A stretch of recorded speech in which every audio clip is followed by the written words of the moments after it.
Hi, boys and girls. I am Dr. Candice Pitts. Your teacher reached out to me and asked that I share an inspirational talk based on my life story to end off your school year. For the purpose of that talk, I have decided to wear my academic regalia. Now, you may be wondering, what is a regalia? Well, a regalia is a gown that people like me wear in our academic field so others can identify us and the profession to which we belong.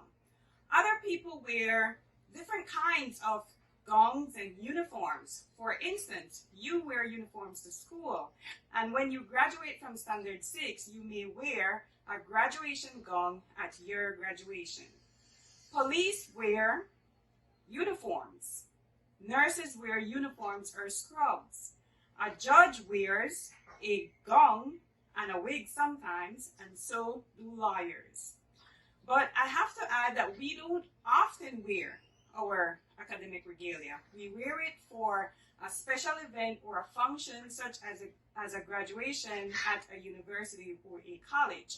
But I consider you all very special and important, so I decided to wear my regalia for you. Now that you know what is a regalia, I want to talk a little about my background and the journey I had to take to become who I am today. I was born and raised in Port Loyola on the south side of Belize City. Other constituencies on the south side of Belize City include Collet. How many of you are from the Collet Division? Queen Square. How many of you are from the Queen Square Division? Lake Independence. How many of you are from Lake Independence? Mesopotamia. How many of you are from the Mesopotamia community? Also, parts of the Pickstock Division and parts of the Alberts Division are also included on the south side of Belize City. Now tell me, what are some of the things you hear when people talk about the south side of Belize City? I am sure you have heard when people mention the south side of Belize City, they often discuss things such as crime, violence, gangs, drugs, poverty, and so forth. Some may even go as far as to say that nothing good comes from the south side of Belize City. Like many of you, I was also raised by a single parent. Children who are raised by both mother and father or by a couple are considered to be raised in a nuclear family. Those children who are raised by either a mother or a father or a grandparent or any other relative are said to be raised in a single parent home. I was raised in a single parent home by a single mother. My mother's name is Matilda. Life for our family was a little bit more challenging than others, I would say, because my mother was a food vendor. She used to make small food to sell, and that was her only source of income. My brothers and I used to help her sell the food that she made.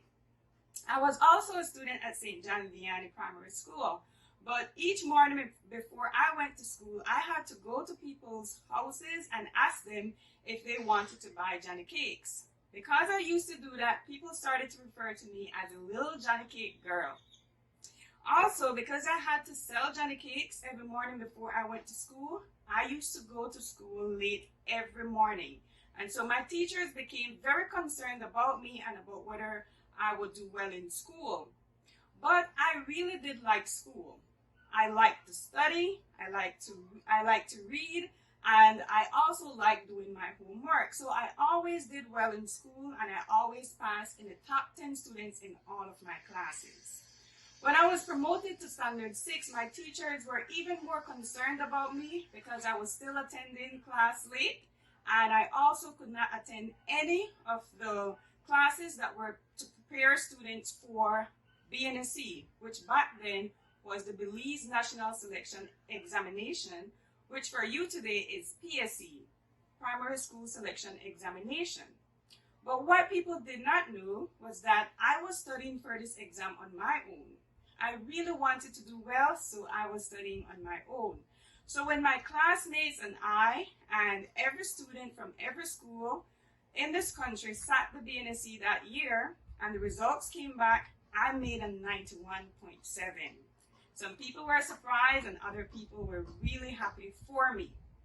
With that score, with 91.7, I was accepted to all 3 of the high schools for which I had applied, which were Palote High School, St. Catherine's Academy, and Wesley High School.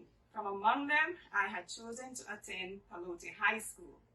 Now, you may think that with such a high score, that life became a little bit easier for me. Well, that was not the case. In fact, I almost did not attend high school simply because my mother did not have the money to pay my tuition. I remember that year when my friends who were attending high school had gotten their uniforms and their book bags and their school shoes, and they were so excited about going to school. I was still there not knowing whether I was going to attend high school. It wasn't until the week before Palote reopened that I found out that I was enrolled in school. A family friend said to my mother that Candice is too smart to be robbed of an opportunity to attend high school, and so he decided to pay my first year tuition. And then my mother struggled to pay the tuition for the other 3 years, and that's how I was able to attend and graduate from high school. After I graduated from Palote, I then attended St. John's College Junior College, where I attained my associate degree and I graduated with honors.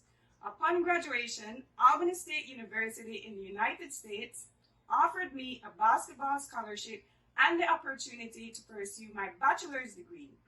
I graduated from Albany State University summa cum laude, which is the highest distinction any student can attain upon graduation from a university. When I graduated from ASU, The Ohio State University also offered me a full scholarship to attain my master's degree.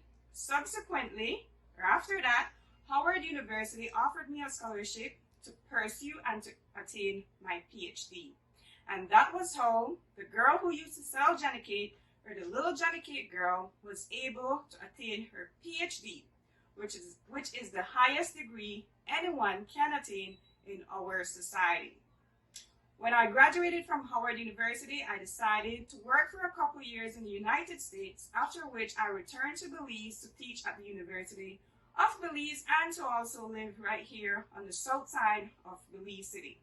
One of the first things I did upon my return was to create the Astral Scholarship Foundation, which is a foundation that helps in whatever small way we can to provide scholarship to children or students in need on the south side of Belize City who are graduating from primary school and are about to attend high school. I could never forget how I felt when I thought that I wouldn't have been able to attend high school. And so we want to do whatever we can to reduce the reasons why children are not attending high school. My life experiences and what I had witnessed as a child and still witness currently on the south side of Belize City have also encouraged me to enter electoral politics. I am currently a city councillor at the Belize City Council and also the standard bearer for Mesopotamia, which we had already mentioned is a community, a division on the south side of Belize City. A part of my political aspiration is to help to create a society, a country that is safer, more fair, and more just for you, your family, and eventually your children to live in, with all the opportunities you need to be great and to do great. I want to leave you with these few words. Life will often seem difficult. In fact, it may often seem unfair to people like us who live in the communities in which we live. But you have to believe that there is greatness in you. You have to prove those people wrong who are saying that good cannot come from the south side of Belize City. You have to show them that great things can come from the south side of Belize City, and you are one of those great things. You have to believe that there is greatness in you, and you have to work on developing and manifesting that greatness.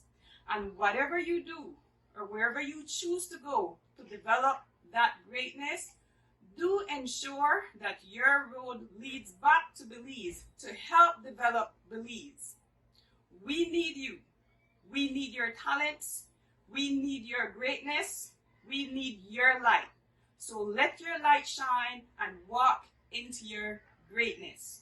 Congratulations on all the hard work that you have done so far. And I wish you all the best in your academic and your future professional endeavors. Thank you.